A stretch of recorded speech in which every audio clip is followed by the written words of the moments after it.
Cristina, bună ziua! Bună ziua! Bun venit, dragi exploratori ai minții inconștiente!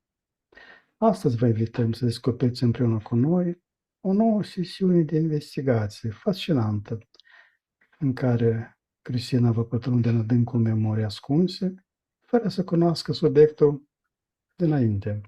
Totul se va dezvălui doar în stare de hipnoză, oferind un spectacol autentic și plin de surprize. Pregătiți-vă pentru o călătorie misterioasă în lumea regresiilor și a mesajelor din trecut. Nu uitați să lăsați impresiile și teoriile voastre în comentarii.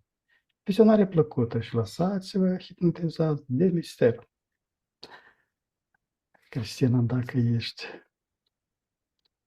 gata, poți lua poziția cea mai comodă pentru corpul tău și relaxează-te.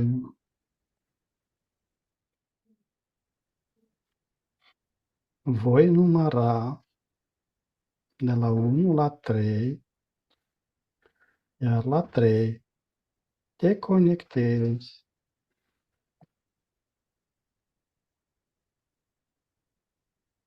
cu zamolxe. 1, 2, 3.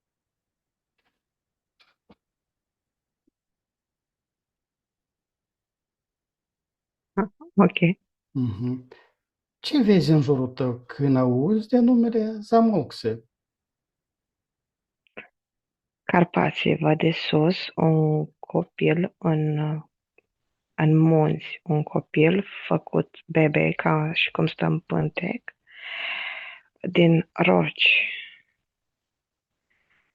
și îmi dă peisaje din România cu copaci, cu brazi, cu munți, cu dealuri, văi. Îmi dă cordonul umbilical a națiunii noastre. Acest copil reprezintă ce? Sau pe cine? Pe el, Pe pe el. zeu.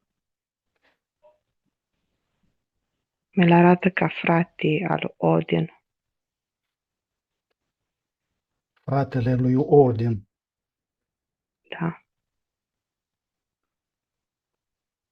Ce frați mai sunt în afară de Odin? Anunnaki, frați Anunnaki, nordici și egipteni, dar sunt în rivalitate. Cu Odin sare în legături bune. Mhm. Da, e rudă cu Thor și cu zeii nordici. Mhm. Mi pare că el fiind un Anunnaki, că el este un Anunnaki, dar venit în timp diferiți, cu misiuni diferite. El a venit mai mult personal, imediat după Odin. Și-au selectat zona și s-au împărțit-o. Amândoi au luptat contra uriașilor, titanilor. De asta mi-apare copilul de piatră de acolo, din mijlocul României. Mhm.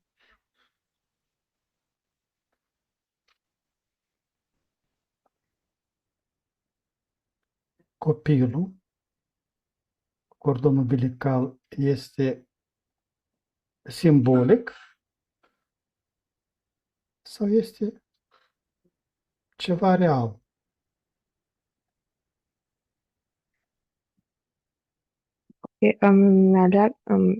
Mi-arată o legătură cu pământul, cu faptul că ar fi un copil de aici. Imaginea lui, rolul lui a fost făcut aici. El, dincolo de această planetă, nu avea un rol. ca Odin. El a venit aici și a făcut rolul ăsta. Aici a devenit copilul prin simbioza cu pământul. Cu acea, între ghilimele, mama pământ.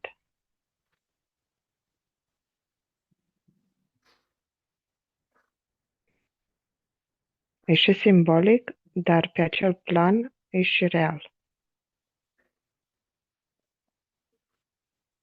Cine l-a născut?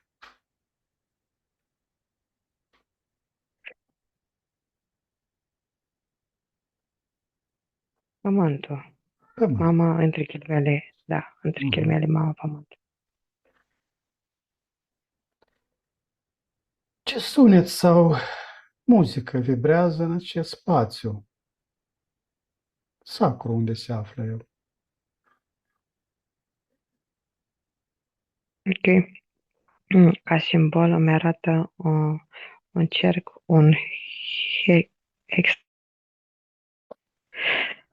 pentagramă, o mandală amestecată cu ditoate, în simbol sigiliu care se activează, dezactivează, se învârte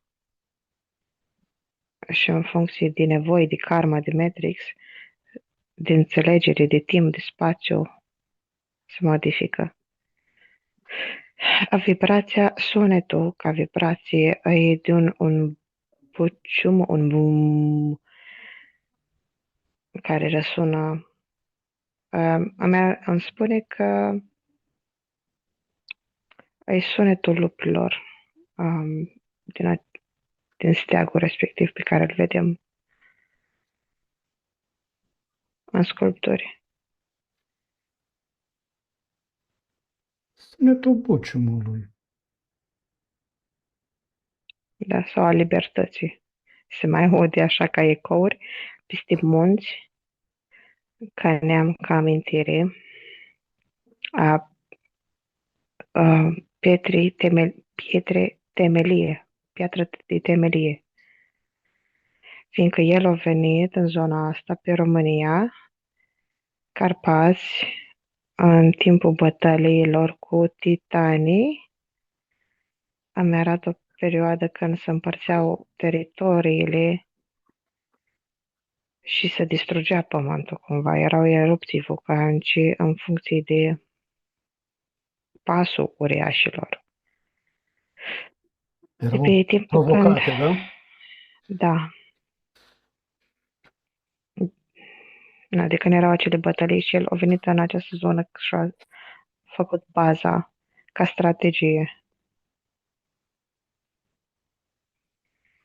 Să ne întoarcem din nou la acest sunet de bucium. Da. Și sunetul au ceva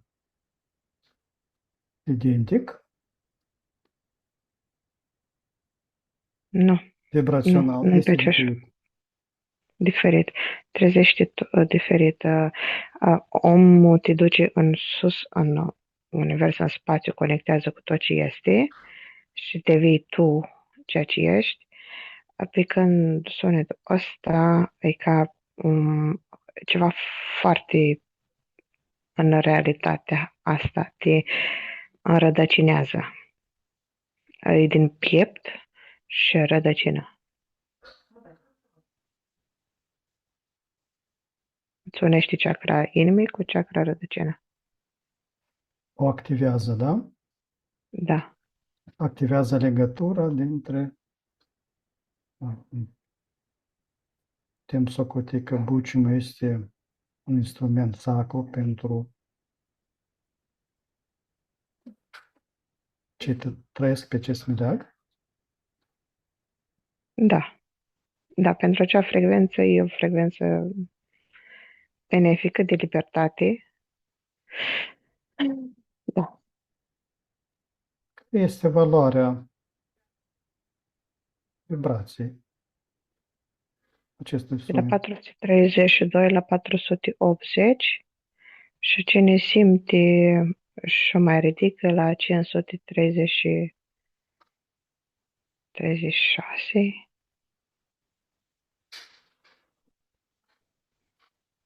are o marșă. Mhm. Ce aromă simți în văzduh?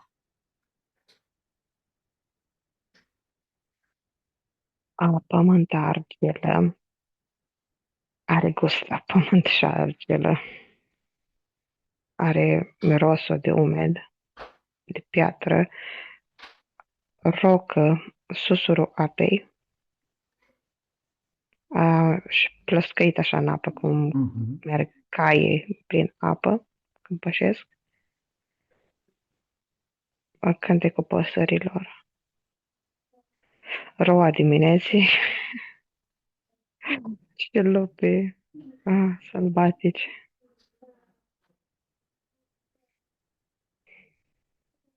Care este? Um, Mhm. Continuă. coasta munților, tot îmi redă peisajii. Coasta munților e atât de superb. Sunt la munte acum, m-am dus în concediu la munte. Unde anume te afli? Unde este nucleul? Mă plimbă prin tot Carpații, Bucegi, pe urmă în Suburbură și mă duc în partea de Transilvania și de Timișoara. Dar mai mult aici, prin partea de Moldova, mă plimb. Mhm.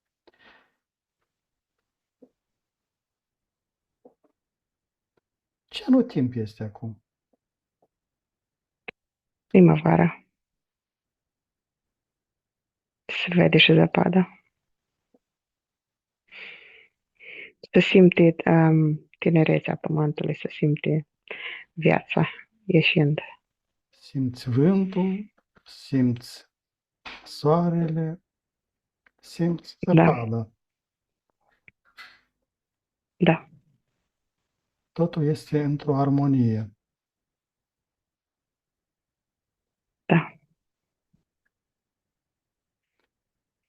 Cine mai este lângă tine? Sunt urmele lor de cum au pășit pe aici. Momentan nu sunt cu nimeni. Sunt în natură, dar văd urmele lor prin fața mea, prin au pășit ei. Ca zei, ca entități, când au venit cu navele,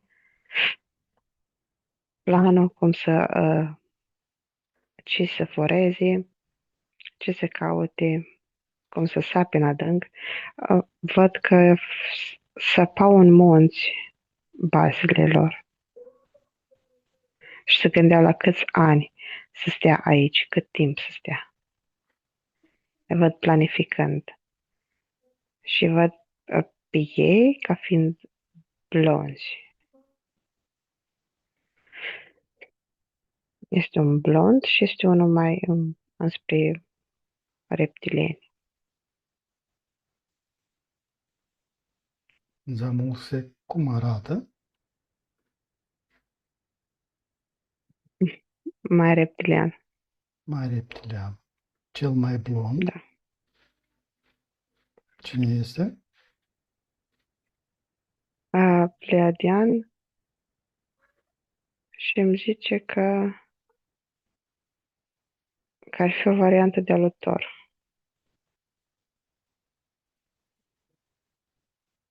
Pentru Anunnaki? Da, sunt azi considerați Anunnaki. Dar numai că aici vreau să precizez ceva. În funcție de timpul pe care îl accesezi, spațiul, dimensiunea, hibridizarea lor diferă. Fiindcă sunt frecvențe diferite, nuanțe diferite, aici dorm îl dă mai mult pleiadian față de alte dăți când l-am accesat pe Thor și era mai reptilian. Unele l-am acceptat, nu l-am acceptat, accesat acum, e exact la început, când au venit ei pe planetă, pe pământ, pe zona asta. Așa, gata. Ai spus despre un plan al lor. La 3 îl vezi în fața ta. 1, 2, 3. Câte puncte sunt în planul trasat de ei? La 7. 7 căutau un legan al civilizației, un punct în care să formeze un lăcaș, un Valhalla, un Muntele Olimp, un lăcaș al lor.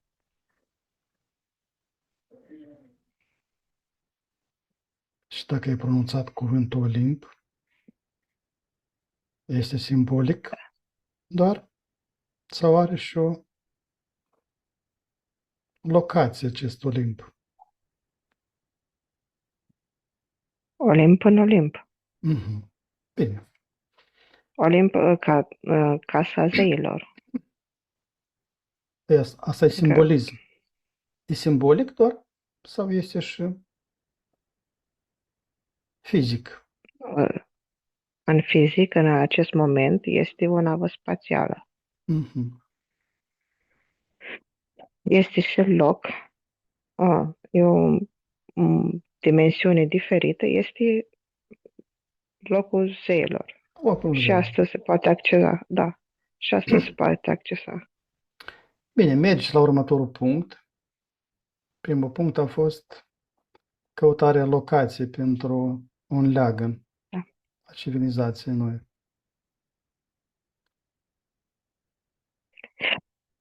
Dezvoltarea civilizației următoarea.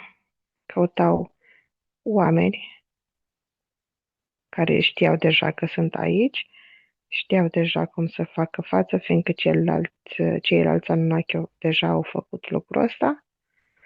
Ei nu căutau aur, nu căutau, vedem la cei de mai jos, în meso,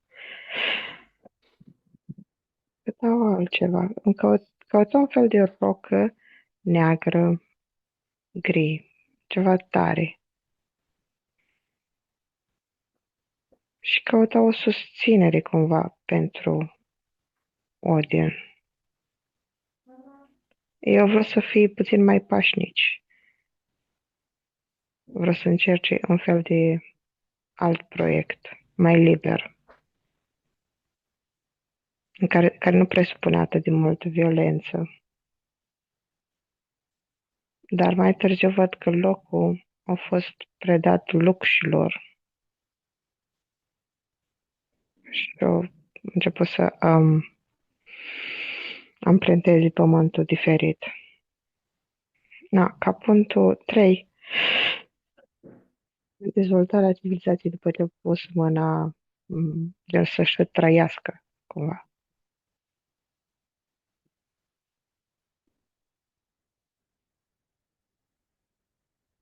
Și pe urmă, în paralel, restul punctelor nu am mai apucat să le fac.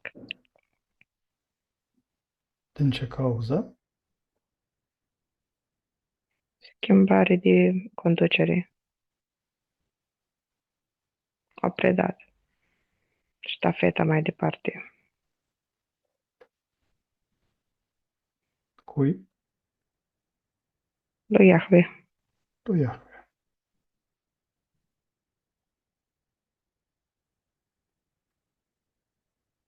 Așa că eu predat planul pe jumătate.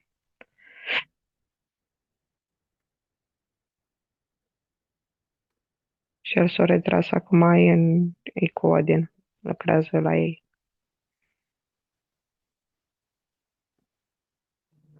Pentru țările Dar din nu nord? că... Da, și pentru toți cei care sunt disponibili să conecteze cu el. Are și el parte de sacrificii cu sânge. Adică nu este un zeu, între ghilimele, ortodox, cu minte. Are și el preferințele lui la sânge.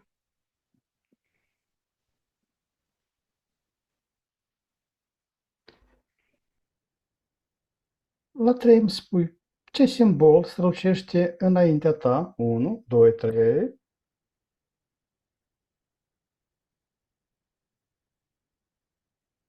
Ok, pentagrama. Pentagrama, iarăși pentagrama. Mhm. Dacă îmi arată că cunoașterea spre el este oprită de sigiliul ăsta. Pentagrama e venită sigiliul prin Imperiul Roman și activat aici. Nu dă voie. E amprenta a lor, e roata lor, karma lor impusă acum. Dacă vreau să accesez, trebuie să trec de ei. Dar na, se poate trece, numai dacă vrei să dai comandă, te rog.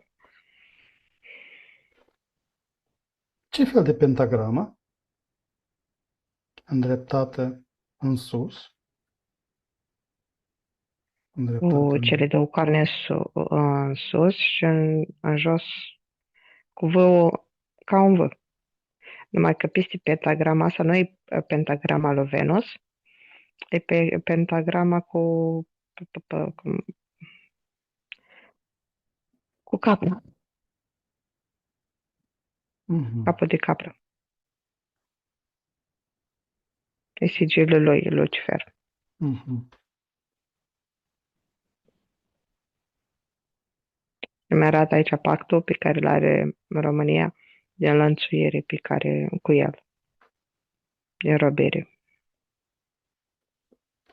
Pactul de înrobire cu Lucifer?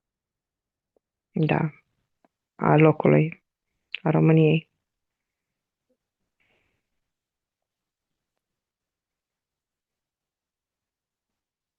În ce moment a fost acest pact Mai impus? multe, mai mulți timpi. Au venit odată forțele pe Imperiul Roman, după care a fost predarea cu Iahve și Iahve a predat iarăși o bucată de teritoriul lui Lucifer ca să extragă. Are parteneriat și cu el și cu Satan. Are pact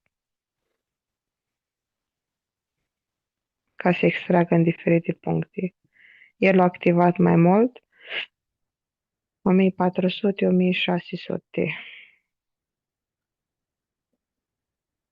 Lucifer. După care mai mult Satan. În prezent?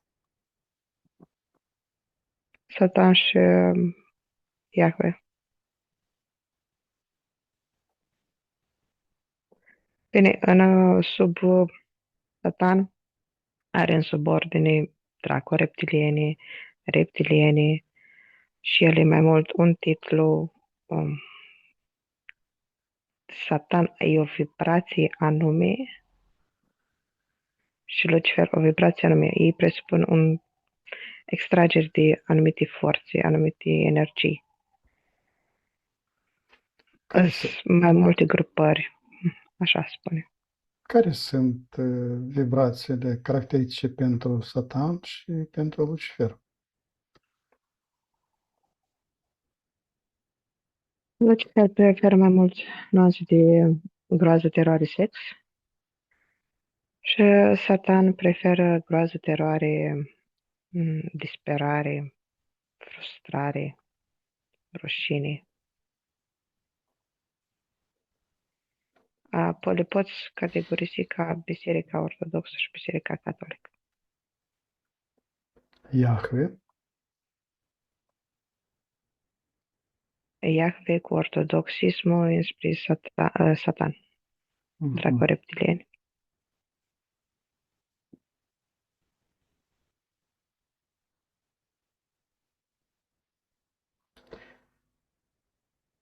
Ce înțelegi acum despre nemurirea pe care Zamoxia o revelă? Ce? Poți repeta, te rog? Ce înțelegi acum, în acest loc, despre nemurire pe care Zamoxia o revelă? Un proiect a ADN a umanilor Ca pe proiectul lui, văd dezvoltând în Carpați un fel de laborator de prelucrare a ADN-ului. Va vrea să ia atlanții, vibrația bună și să facă să o prelucreze într-un fel, fără să o scadă în vibrații, să facă o nouă rasă și rasa lui.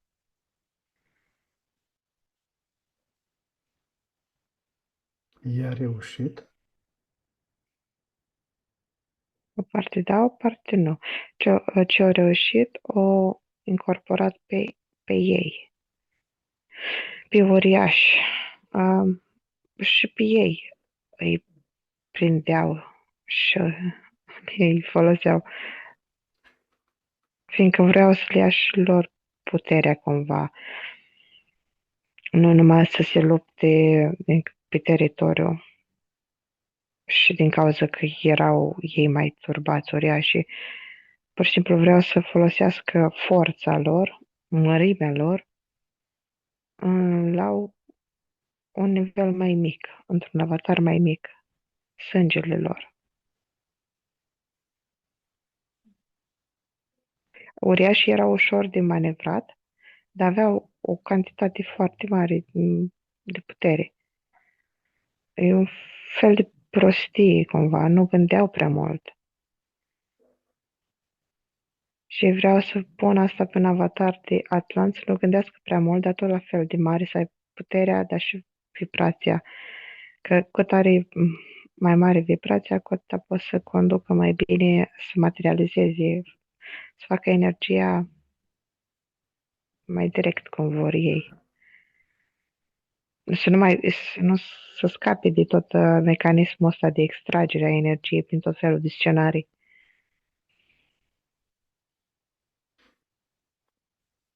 Un fel de Și-au, golem. Mhm. Și-au obținut și pentru ei avatarul.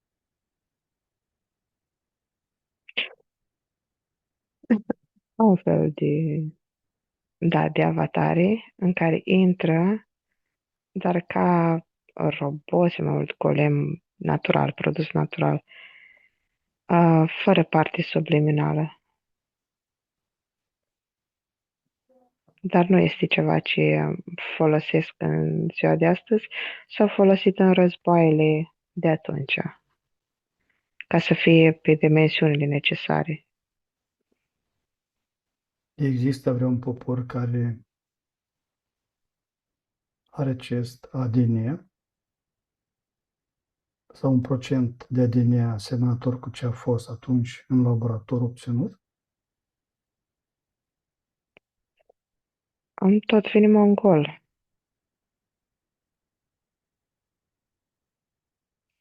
ca o parte din structura aceea.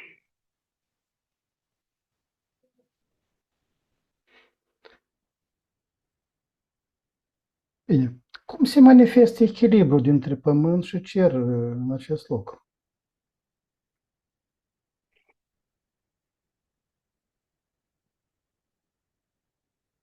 Mi-l arată ca unit. Nu există separat. Foarte diferit era modalitatea lui, foarte diferit era modalitatea lor de lucru. Oamenii erau la poale munților, erau foarte liberi, nu se folosea sclavia. Ei veneau ca niște conducători din ceruri și din ceruri, adică din munți. Nu era percepția că sunt zei atotputernici, diferiți de ei, ci din contră ca niște înțelepți, niște învățați pe care se pot baza oamenii de acolo. Clar știau de puterile lor diferite, dar nu se temeau de ei. Nu era impunerea ca la Enki. Așa că de cerul și pământul erau la egalitate. Ei pur și simplu Veneau fie din peșteri, fie din nave, de pe munți, pur și simplu trăiau și nici nu erau îmbrăcați cu tot felul de dispozitive, erau îmbrăcați mai ca ei, mai ca oamenii de aici. Aveau cumva energetic îngrădit zona, îngrădit să fie a lor, fiindcă vreau o anumită graniță, un fel de șoc care ținea la depărtare uriașii sau alte animale, entități trimise de alți frați de-ai de alți lor. frați. Da. Care sunt ciclurile dintre viață și moarte în acel moment? 170-200 de ani. Au avut, nu mi-arată că au avut 900 de ani oamenii aici. Dintotdeauna au fost mai micuți, 170-200 de ani. 300 dacă erai binecuvântat de Zalmose sau chiar și îl țineai în tine, erai posedat.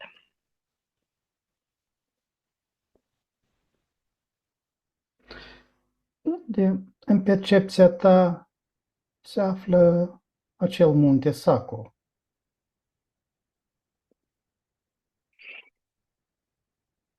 În sub Carpații de Corboră. Are acum o denumire acest munte?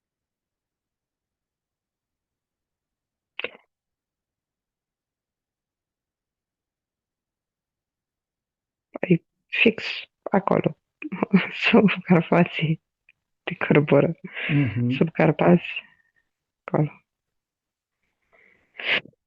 Ce vibrație emite? Momentan ai pe minus 700.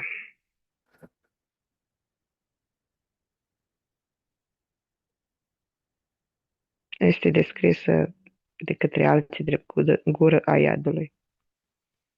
În acel moment, care era vibrația?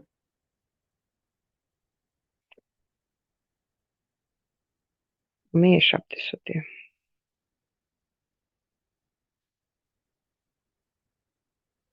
Era descrisă, vai ce fain, au rămas în o tradiție în basme, cunoscut locul de Palatul de Cristal. Mi-l arată ca pe un palat de cristal.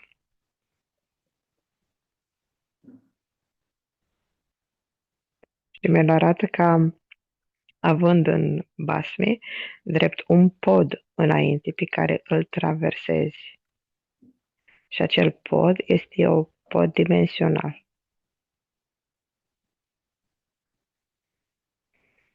Între care dimensiuni? 5.7. 3, 5.7, 5, da? 5.7, da. Dar momentan nu este deschisă poarta acolo, este deschisă înspre alte dimensiuni mult mai joase. Cum a devenit gura iadului? Prin bătăliile lor, actul pe urmă cu cedarea de putere a locului.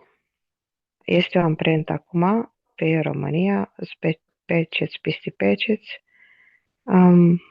care acordează locul la alte vibrații, pe alte scenarii. Trebuie să dai ca să te duci să ai acces la o civilizație străveche, trebuie să dai stradă după stradă după stradă după stradă, amprentă după amprentă. Deci Și suprapuse mai momentan multe, este, da? da, și momentan e amprenta de la suprafață, care este cea a lui Satan, fiindcă el e acumulător. La 3, Extragem toate aceste substraturi până la momentul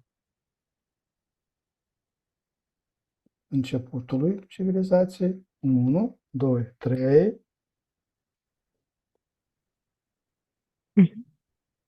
Ridicat așa, ai luat cu mâna, vălurile și toate așa, e ca și cum ai ridicat foarte multe perdele, știi, materiale împreună și ai lăsat pământul gol. Ce ritualuri simți că se desfășoară aici? De primăvară, de facerea civilizației. Binecuvântarea Freiei, cununia lor, a zeilor. E o masă îmbelșugată.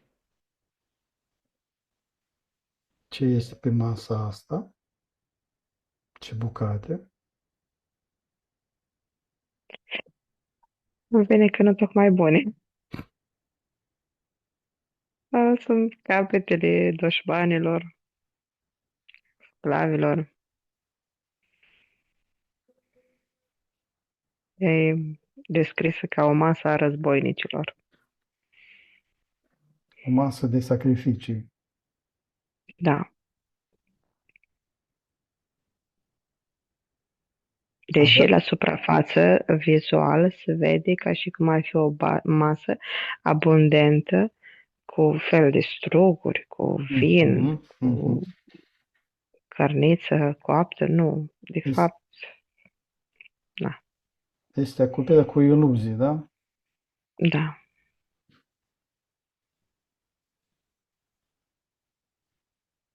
Și mi-arată așa ca uh, mesele, cum sunt în tablourile renascentiste, abundența de atunci descrisă ca și cum ei ar fi avut parte de acea abundență vibrațională cu de toate.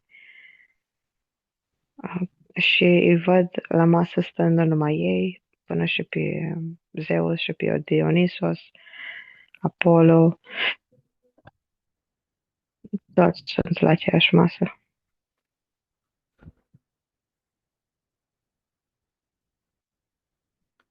Care este legătura dintre această masă abundentă cu abundența meselor de astăzi la noi? Da, îmi arată firul că s-a dus pe cina cea de taină și apoi pe masa mirilor, care este o replică sau anuntașilor.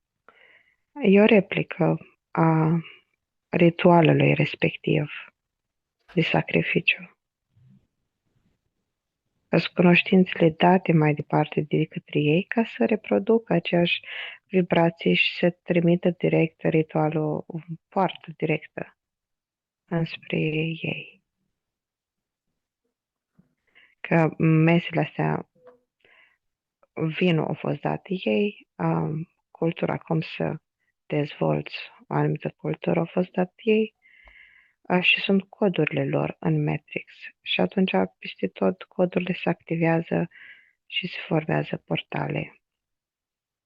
Și tu devii și mai, te îmbeți în atmosferă și devii și mai prins în ritual. Cedezi și mai mult, și mai multă putere, dansezi, cânti, chemi lautare, și pe urmă devii în posesie, devii canal, vas al lor, devii tu masă de sacrificiu, devii tu podava de pe masa lor. Când devine vinul simbolul sângelui? Ok, mi-l dă odată cu venirea lui Lucifer pe planetă, că el, prin sângele lui, odată cu nașterea prin trupul lui, um, oamenilor de aici cu care s-au împerecheat, pe care i-au îndrumat, subjugat Și apoi a făcut ritual prin darea lui de sânge în templele mai înalte, apoi la fiecare împărtășanie prin ritualul de împărtășanie să mănânce trup și sânge, prin momentele descrise în Evanghelie, ca Iisus făcându-le. Bezi din trupul meu, din sângele meu și mâncați din trupul meu.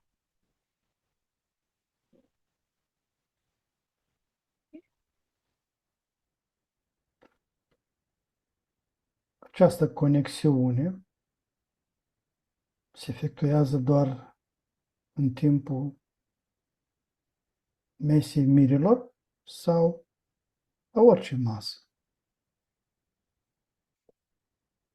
Nu la orice masă, se activează diferite nuanțe. Pur și simplu, vinul ca vin deschide doar portal către subordonații lui. Devii tu focal, devii tu vas pentru diferite frecvențe. Cât timp beți și accesezi altele în funcție de ce karmă, de ce ești tu.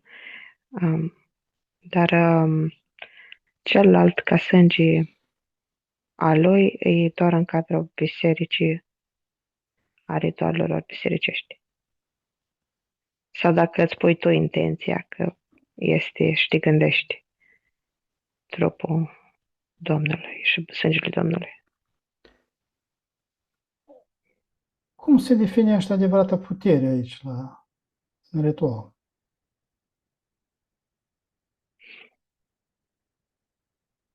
Se amestecă vibrația sângelui, că tu ai sângelui care e apă și atunci tot circuitul tău este corupt, este suprascris.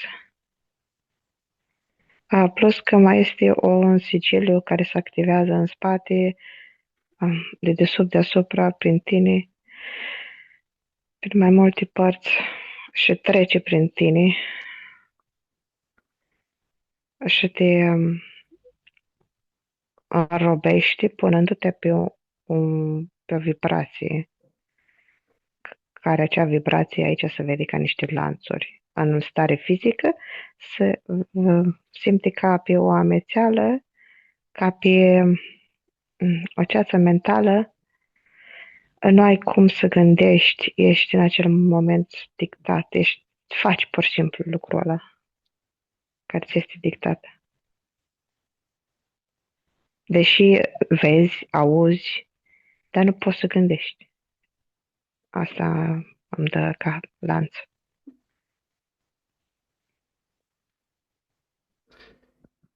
Ce legătură există în acel moment între stele și suflet?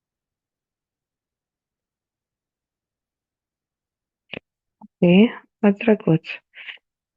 Oamenilor se uitau la stele, cunoșteau că este originea zeilor. Încercau să îi înțeleagă pe zei, uitându-se la stele și uitându-se la stele, cumva spuneau că dacă se învârt într-un anumit fel, o să se întâmple și lumea creată de către zei într-un anumit fel. Au o legătură, considerau. Că mânia lor e legată de cer sau dragostea lor este influențată tot de cer. Că știau că lumea asta e făcută de ei. Dar se uitau ca și cum se uită la un foc de tabără, se gândeau lângă un foc, se gândeau și fără foc, privind la cer, și simțeau copleșeala aia că sunt micuți. Unii mai aveau și fără mei din amintirile lor, ca atlanți, din borcane, nu borcane, boluri, cilindri care au fost puși și amorțiți.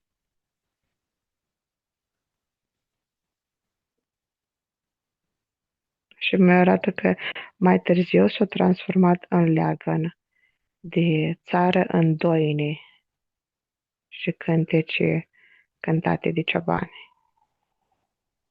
E o cunoaștere care e dată la o parte, cum am văzut mai înainte, strat cu strat, de cine poate și ciobanii pot să facă lucrul ăsta, cel puțin cei pe care îi văd eu aici puteau și accesau și cântau.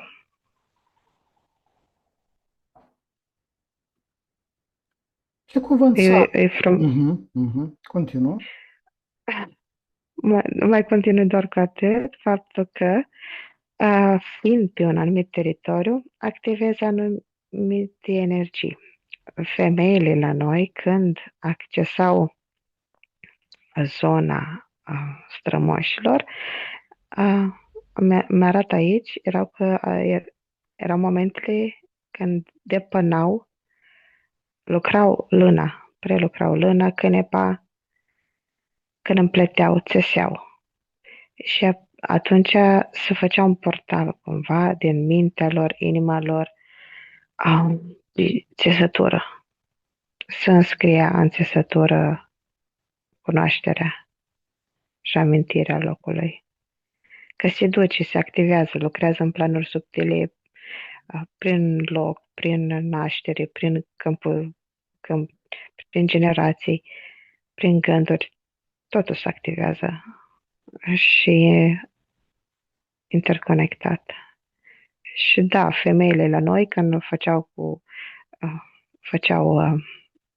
covoarele, se conectau la vremurile de demult. Depuneau mandala energetică pe covor, da? Da.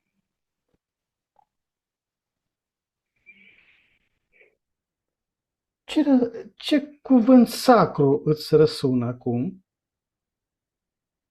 legat de acel moment?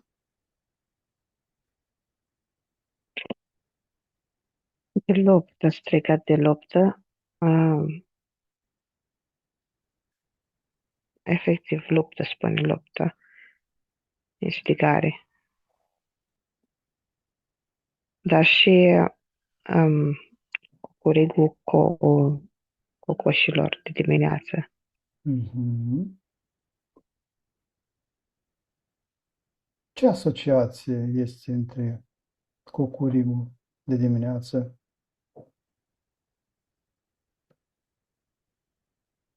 Ca și cum orice popor ar fi pe teritoriul ăsta, e conectat la el și are prosperitatea, potențialul unei dimineți. Ca și cum de-abia acum pot să facă ceva. E foarte productiv, foarte potențat. E o deșteptare? Da, da, dar noi numai că, gen, toate resursele de aici sunt prielnice. E tocmai din cauza că e amprenta locului dinaintea lui. Nu că el a făcut-o zeu să aibă amprenta asta, ci pur și simplu asta e amprenta locului dinaintea lui și a fost dintotdeauna. E mai asemănătoare cu o chakra a inimii, cu chakra inimii, ca sentiment. De asta mi apare ca dimineață, cu rouă, din cauza că atunci în momentul ăla când te trezești și vrei să te apuci de treabă, toate lucrurile încep să se miște. Pe când în alte națiuni mă uit și sunt amprente ca și cum ar fi apus, ca și cum ar fi stingere, ca și cum nimic nu merge sau ca și cum ar fi arid. La, aici amprenta locului se simte ca un răsărit, momentul ăla de când cântă cocoșul. Un potențial care s-a Da, trezit. da. Chakra inimii aș descriu. Ce mesaj poartă energia zamolxiană pentru lumea de astăzi?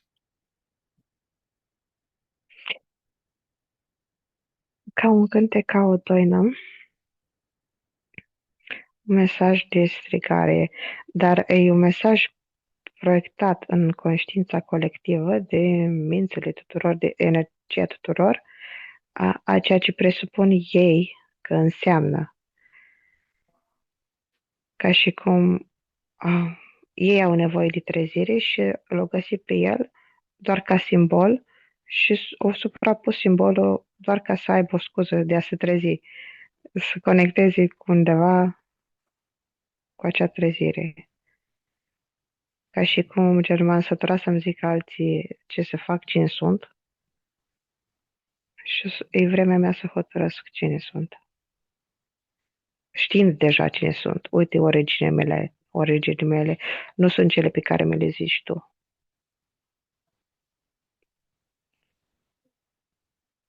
Că nu e adevărat istoria care ne-au spus-o, uite, istoria noastră este alta. Nu te mai las să-mi spui cine ești, sunt autentic. Unde se păstrează istoria adevărată a acestui meleag?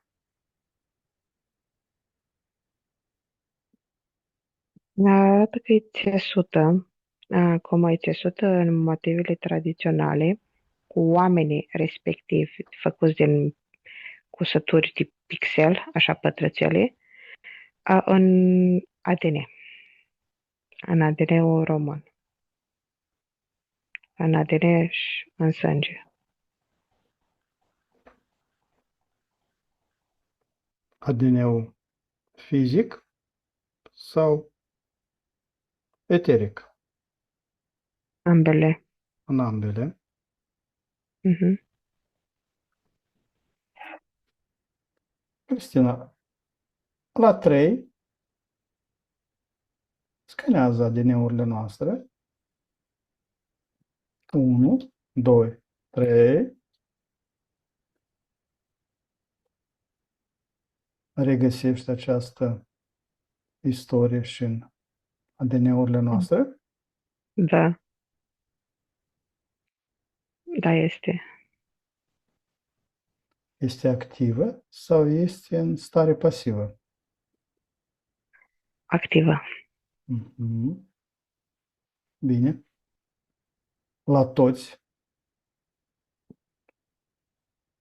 este activată? Deci, România, mă uit și sunt care s-au deconectat și sunt care s-au conectat. Printre cei tineri, văd mai activată. Și între cei bătrâni este o generație peste care au trecut. Cei noi, tinerii, se conectează prin cântecele noi, moderne, dar populare, cu Daci, și cu um, cei de generația din 80-90 care au crescut cu anumite povești.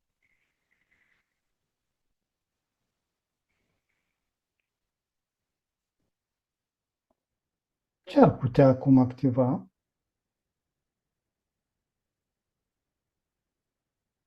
la toți această porțiune de ADN? Păi, mi-arată că depinde de ce vor aici, că nu e neapărat bine sau rău să ai activat ADN-ul ăsta, Mhm. ci e în funcție și de ceea ce hotărăște fiecare, dacă vrea să fie implicat în problemele țării în originea ei, dacă vrea să contribui, cum să contribui, dacă e treaba lor, karma lor, unii îmi spun păcatele lor, a neamului, pur și simplu în funcție de ceea ce are fiecare de experimentat. Unii nu se conectează din cauza că au alte punți activate cu alte teritorii. Bine. Cum poate umanitatea redescoperi căile cerului? Poate, Cum poate umanitatea redescoperi căile cerului? Ok, îmi arată ca și cum să scoți capul la suprafață din apă, prin a-ți aminti ceea ce ești ca parte subliminală. Căile cerului mi le traduce ca pe originea ta, a ce ești ca parte subliminală, să ieși din Matrix, nu ca cerul descris de entități, că ei sunt zei și stau în cer, nu, ci pur și simplu ca o conștientizare. Prin conștientizare că tu nu ești ceea ce ne spun ei, că tu ești parte subliminală, ești lumină și că tu formezi Matrix-ul, tu formezi cerul și pământul. Acea primă răsuflare, ce aduce când ești din apă? Am dat-o ca asemănătoare ca atunci când ești copil și te naști și îți umple Prima plămânii dată cu... cu aer. Mhm. Da, te umple de prană și devii ceea ce ești. Adică aducând în aerul, acel aer, de fapt aduci ființa ta înăuntru tău, energia ta. Acel primul strigăt care comunică Universul că există. Da? Da, tu îți dai ție seama că existi, tu îți dai, îți aduci ceea ce trebuie înăuntru tău. Că, gen, fiind deasupra din apă, ești ca un butoi și, practic, aduci înăuntru tău aer ca să ieși de tot la suprafață. Aceasta este a doua naștere a fiecărui din noi, dintre noi, Mi-a zice că nașterea, de fapt, cea adevărată. cea adevărată. Da. Nu asta de aici, care este o iluzie și mai aproape de un vis decât cealaltă.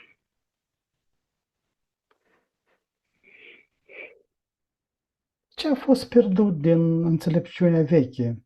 Ce trebuie readus? Ok, ce aveau drăguții ei, indiferent de ce a fost tocmai alegerea locului ăsta și potrivirea de frecvenții. Ce ziceam mai înainte, conectarea cu pământul ăsta așa cum este, ca roa dimineții, ca puritatea locului, ca conectare cu cerul prin cântec. Metoda aia simplă de viață, dar foarte conectată. Prezență autentică. Asta a fost uitat. Da, asta a fost uitat. Dar noi știm, adică e foarte vie în prezent, în amintirea noastră. Unde se ascunde sângele zânelor în memoria colectivă?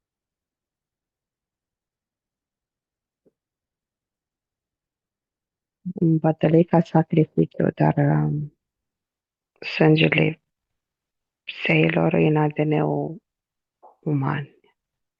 Portițele noastre de corupere din ADN-ul nostru sunt făcute din ADN-ul lor. Ca să fie potrivirea frecvențională, au modificat cu ADN-ul lor.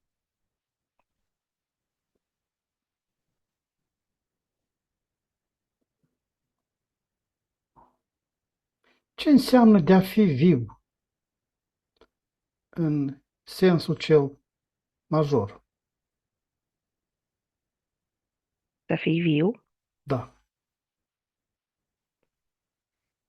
să trăiești, to be alive. Ok, ca a fi viu îmi dă ca și cum ai fi un pahar, dar tu să fii concentrație pură de lumină. Să fii în sursa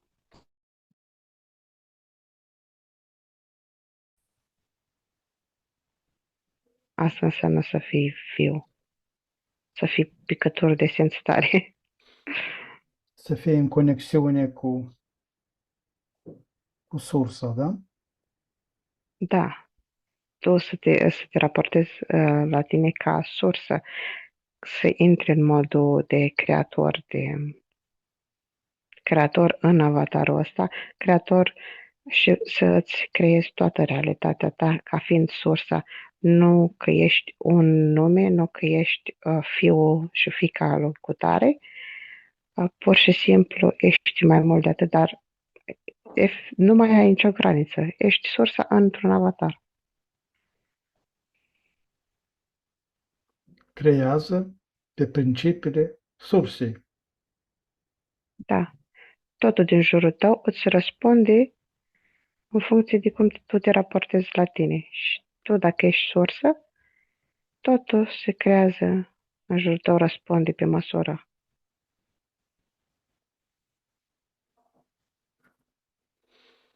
Și asta e un principiu pe care ei au vrut să-l taie. Și au încercat tot felul de portiții să facă, să te devieze de pe drum. Cum ne învață Zamoxi să privim dincolo de voința umană?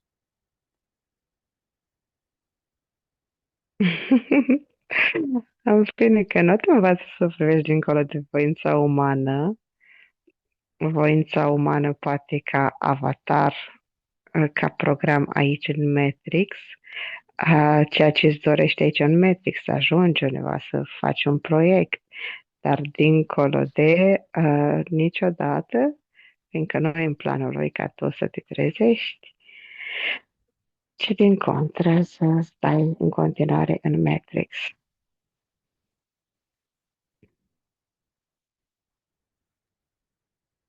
Nu Dar aici, merge? ca programe, Și retlicul nu merge, da? da, aici, ca programe, sunt foarte multe pe care le susține și sponsor și te ajut, între ghilimele, să le obții. Mai ales dacă vrei să fii artist, te susține. Artist popular, artist modern, dacă o să cânti populare, doine, orice înseamnă folclor, el e susținătorul numărul 1 și investește în tine cu entități, cu susținere. Și primești și acea pentagramă, da? Da, da. Contract pe mai multe vieți se face, nu o să facă numai pe unul.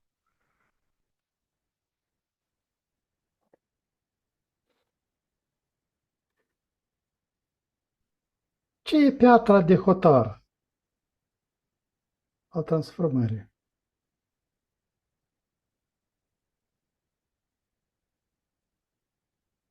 Ok, transhumanismul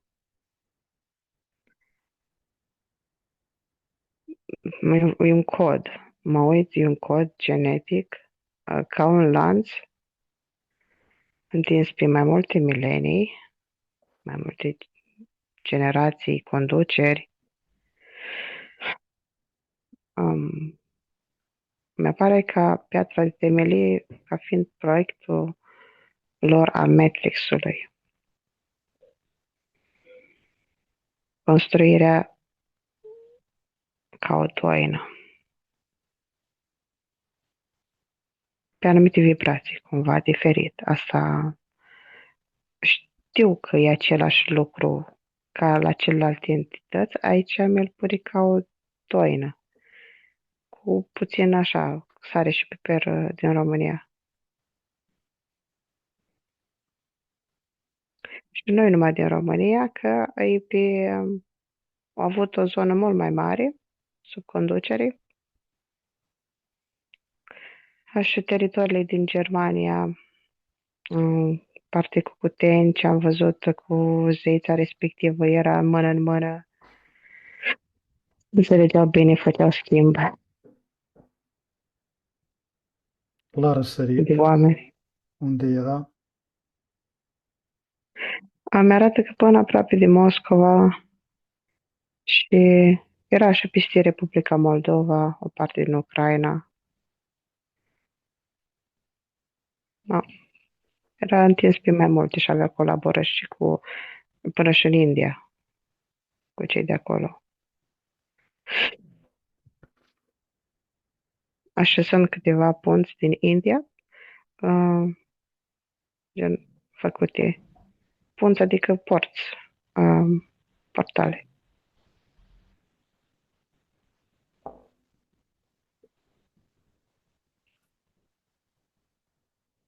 Ce se lasă în urma în groata timpului?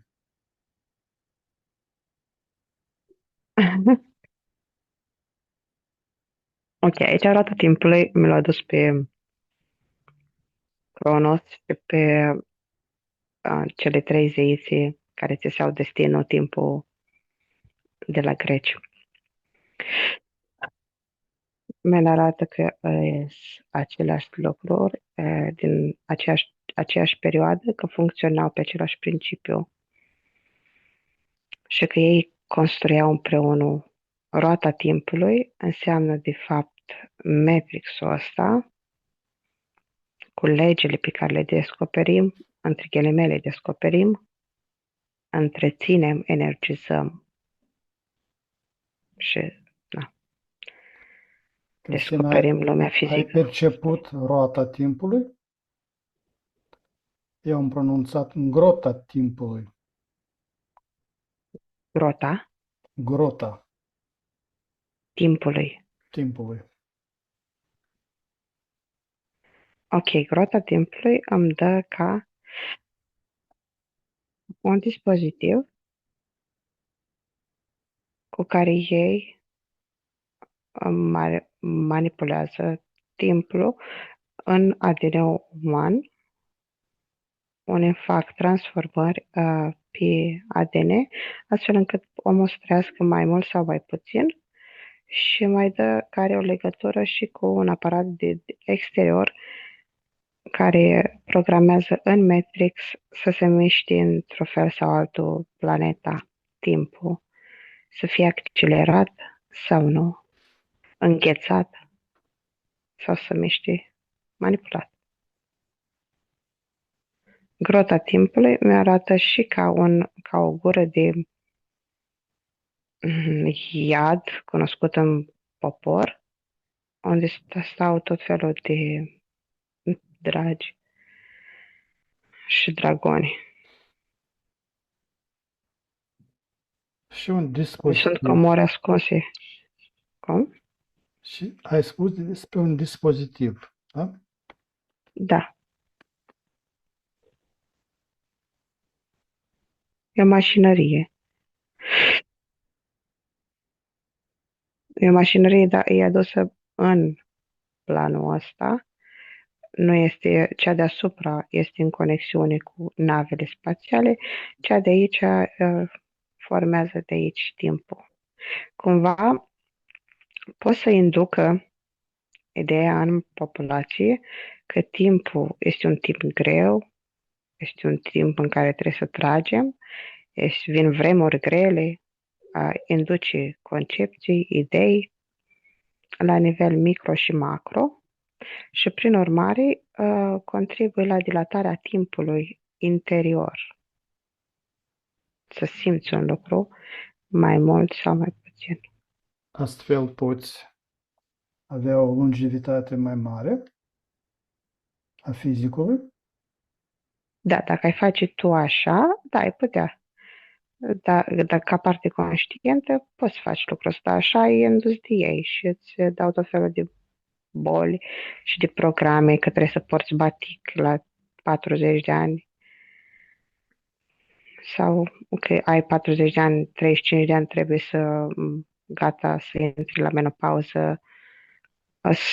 Programele timpului impuse înăuntru. Tu poți să faci lucrul ăsta, să le deprogramezi de toate programele sociale, ale tale să îți fiind acea forță vie storsă în paharul de care vorbeam, creator, poți să-ți Creatorul. oprești. Mhm, Creatorul proprii. da. Ce testează focul din Sfânta Vatră?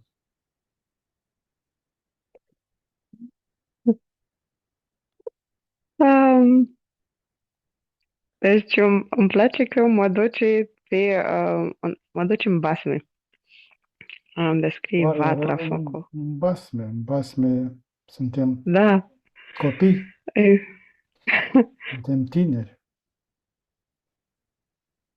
îmi arată ca focul interior puterea noastră. Îmi arată ca solar plexus, ca fiind focul vatrei, ceea ce ne ține pe toți împreună și e acel cuptor pe care îl găsim în basme, de care trebuie să avem grijă, să fata moșului o spălată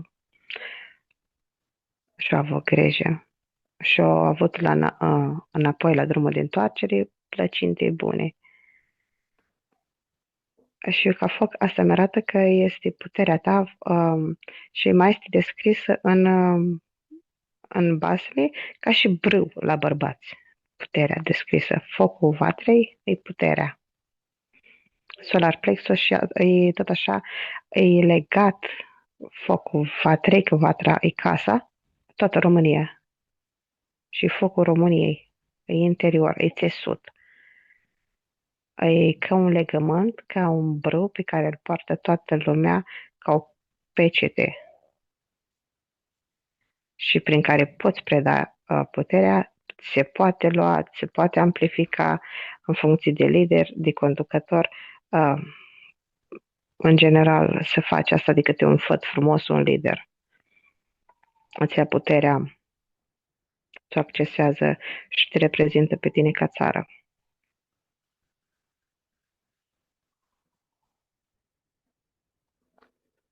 Cum se schimbă respirația în preajma sacrului?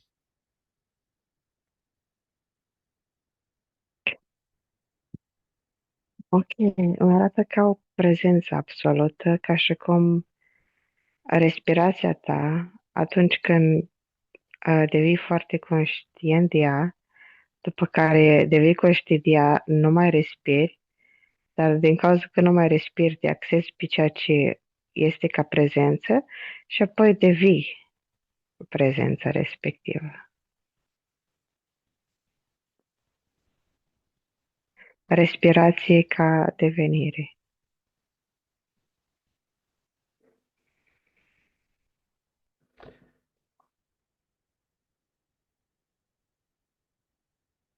Ce se deschide când se aude cântecul zmeilor? Ah, îmi place. Ok.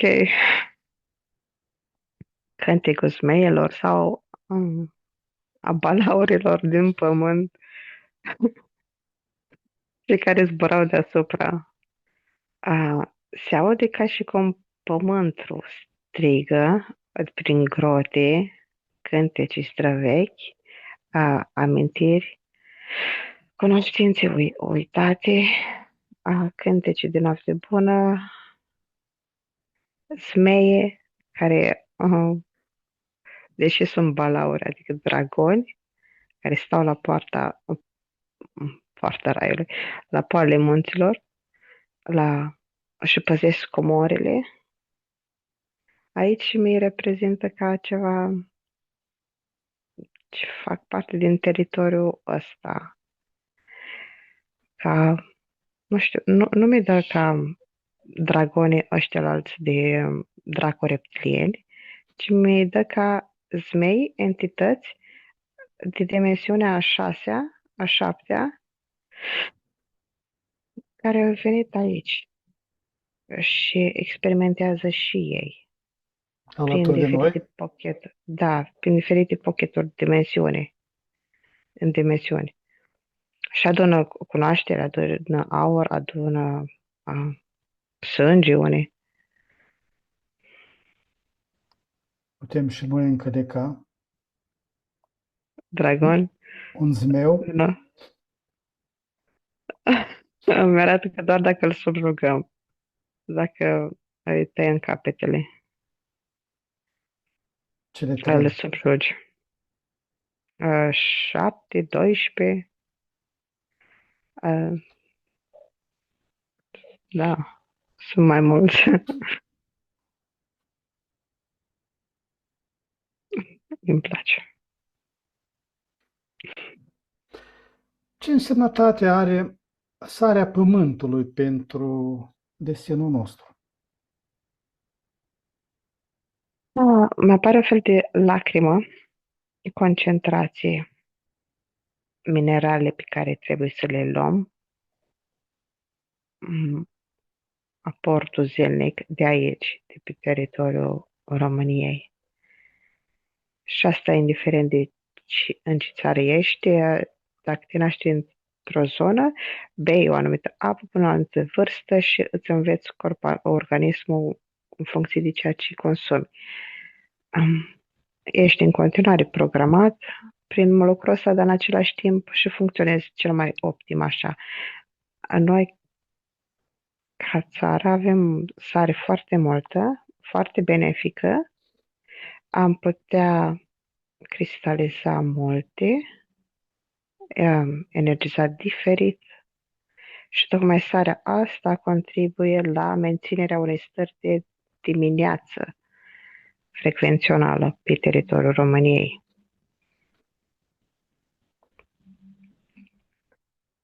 Da, e foarte faină sarea, cum se vede la nivel energetic pe țară, care e influența.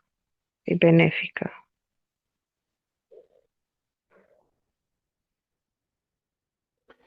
Cum se reflectă oglinda luceafărului în viața noastră prezentă?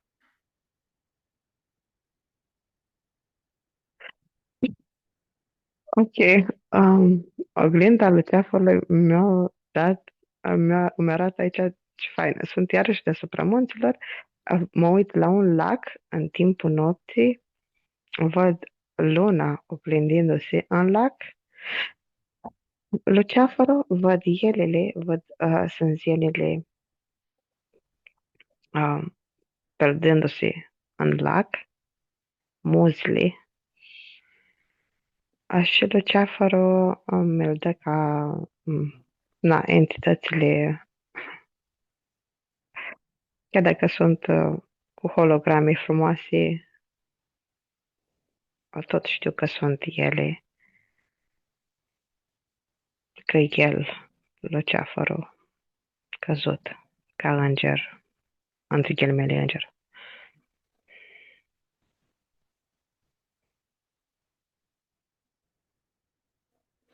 Și ca luceafăr, ca metaforic, Metaforic. da, ca metaforă, îmi dă cultura asta menținut ca strălucire dinăuntru, care face poartă între necunoscut și cunoscut, între lumea văzută și nevăzută. Chiar dacă el este o entitate, este totuși un simbol, pe de altă parte, a graniței dintre văzut și nevăzut. E ca o cunoaștere lăuntrică. De asta îmi arată și noaptea, mi le arată și pe ele care se spală. Și toată cunoașterea noastră, efectiv peste tot în jurul nostru, suntem înconjurați de ea și noi parcă nu o vedem, fiindcă ne creăm realitatea alergând după ce alergăm. Asta ar fi oglinda luceafărului. Trecuț. Ce semn primim pentru drumul de revenire? Ce sentiment? Ce semn Așa. primim Pentru drumul de revenire. Mi pare că semne sunt multe, trebuie să le vedem. Acum că semnele date de alții n-ar trebui să fie luate în considerare partea a doua, dar adică doar cele pe care ți le dai tu prin alinierea cu frecvențele dorite ale tale, ar trebui luate în considerare celelalte pe drumul de revenire a, a lui Zamos, a zeului. Sunt cele care sunt politice din ziua de astăzi. Ai un curent politic care a luat naștere ca o trezire a românilor. Astea sunt semnele pe care le poate simți și le poate fiecare recunoaște cât de implicat este în funcție de ele, cât de mult ești prins în egregorul țării. Și revenirea la ce anume? Că îmi dă mai multe posibilități. La cele mărețe, la cele divine, Ok, la potența maximă a dimineții, practic. pentru a scoate capul din apă. Da.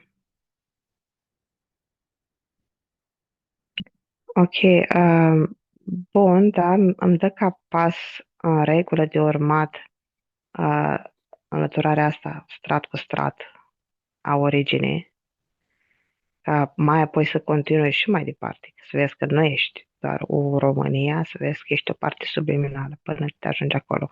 Ca strat după strat să dai și să îți dezvolți inteligența emoțională, să devii o persoană abilă pe toate planurile, să ai controlul vieții tale ca parte subliminală, să nu mai fii în contract cu nicio entitate, cu niciun loc.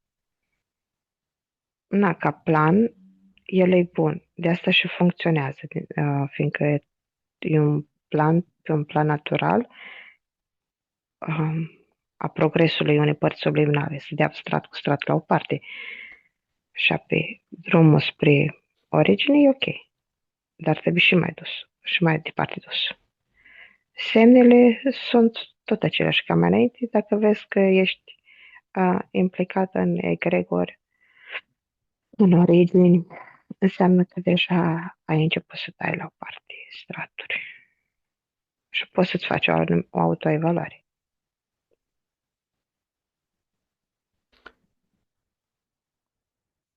Cum să purtăm îmbrățișarea Daciei în existența cotidiană?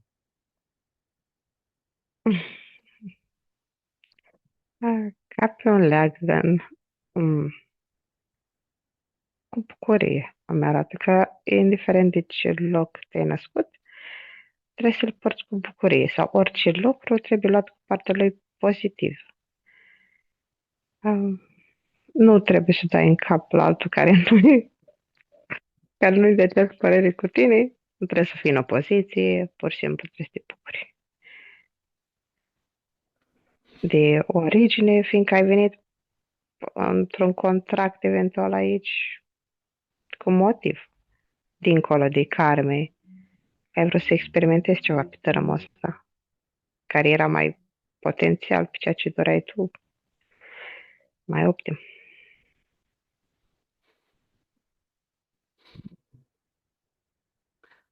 Cristina? Are sens sau am fost pe lângă? Da, Sau... da, Are sens, nu? da. Că tu din afară poți să vezi, poți să auzi mai diferit.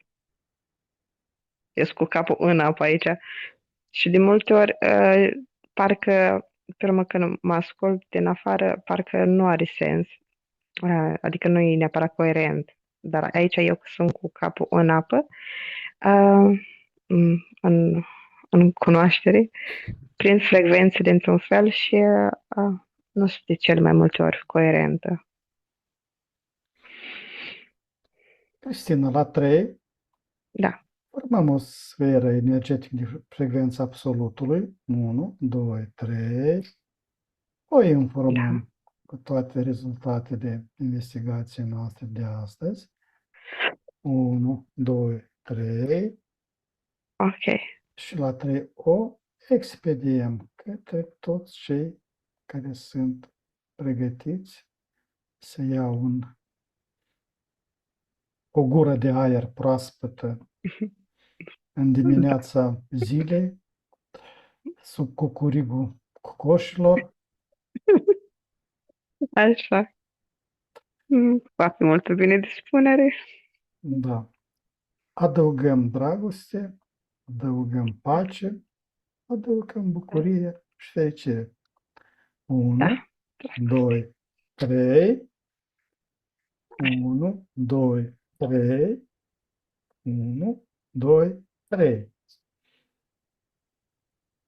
Da, s-a dus ca o undă peste tot, așa. Și luminatul a început să se ridice ca iarba, știi, să iasă din pământ. Cristina, am ajuns la Da. finele sesiunii. Acum ne deconectăm de la toate canalele informaționale pe care le-am accesat. Da. Îți mulțumesc, a fost foarte, foarte fain. Ne ștergem toate urmele și amprente energetice de peste tot și pregătește să revii treptat în stare de veche, proaspătă și plină de energie. Acolo, de unde ai plecat, număr de la 5 la 1, iar tu îi permiți minții să se trezească clară și conștientă. 5. Simțul conștiința începe să se lărgească. 4. Corpul tău devine mai ușor, mai prezent. 3. Auzul și senzațiile fizice se intensifică. 2. Gândurile tale sunt limpezi, ca după un somn odihnitor. Și 1. Deschizi ochii, cu un plec trează, cu o stare internă de cal și vitalitate, reîncărcată de posibilități.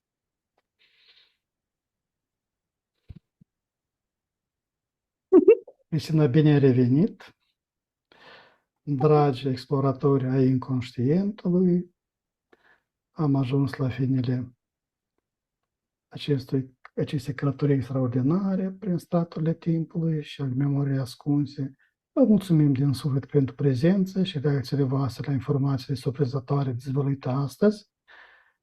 Fiecare comentariu, like și share ne ajută să ducem investigațiile mai departe. Sincere mulțumiri Cristinei, ale cărui talent și deschidere au făcut posibil această experiență fascinantă.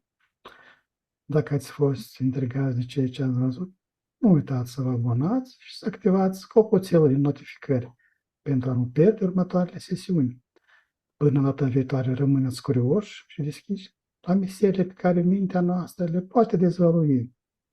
Vă urăm liniște și descoperiri interioare. La revedere! Numai bine!